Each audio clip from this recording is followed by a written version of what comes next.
Hello, I'm Thomas Sampson. This is my first in a series of videos which I'm going to be posting on YouTube. And basically, it's all about young people and the way in which young people are portrayed in such a negative way. And you've got to think that if the public are talking about young people in a negative way, they're going to be receiving that negative energy, and all they're going to be able to do is use it in a negative way.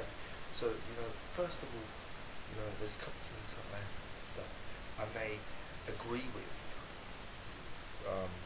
For example, young people do go out and do wear hoodies and do things like that just to intimidate people.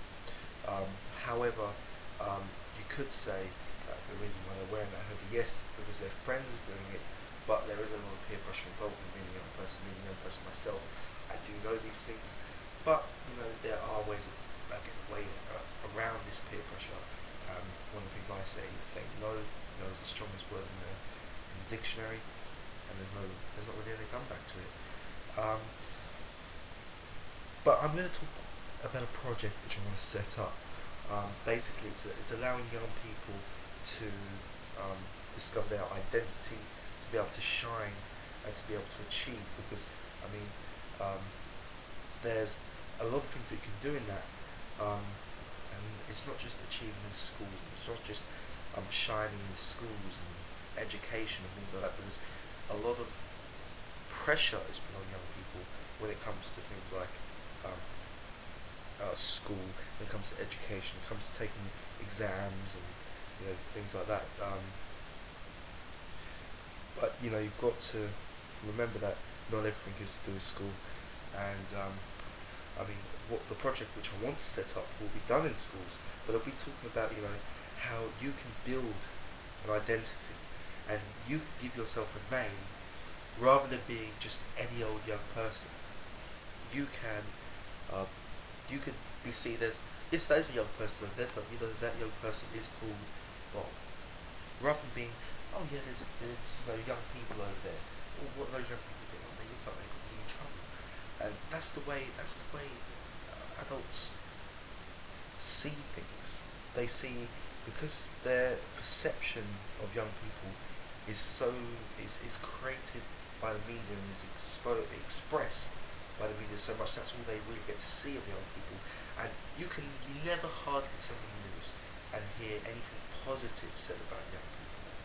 It's all negative. It's all about this tiny little majority of young people who are doing stupid things and are getting involved in gun and knife crime.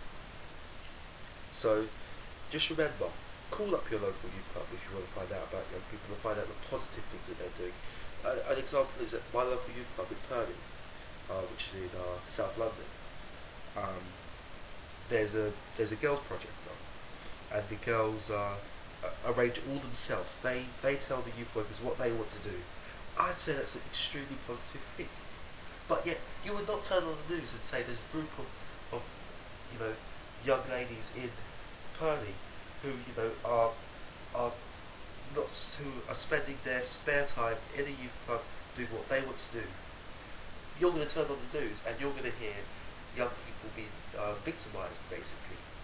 The media are going to say, look at this group of youths drinking alcohol, sitting down on the park bench doing nothing. But really that's not true, because there's some fantastic youth work going on. And I think that needs to be made clear as well, the amount of fantastic youth work that's going on. Not just the older 13 to 19, which are funded, but also with independently funded youth projects that vary from 7 to 13. So just remember, please, that next time you see something on the news, just remember that there is so much positive things that are happening within your community involving young people, and really the positive things outweigh the negative things so much. But yet, of course, people are letting the media win by accepting that's all they need to worry about, the negative things. And it's not true. Anyway, I'm Thomas Sampson, and thanks for listening to this video and watching this video. I do babble on a bit, but even if you have got a little bit bored, please watch the next video because I'll try and make it a little bit more exciting. So thank you.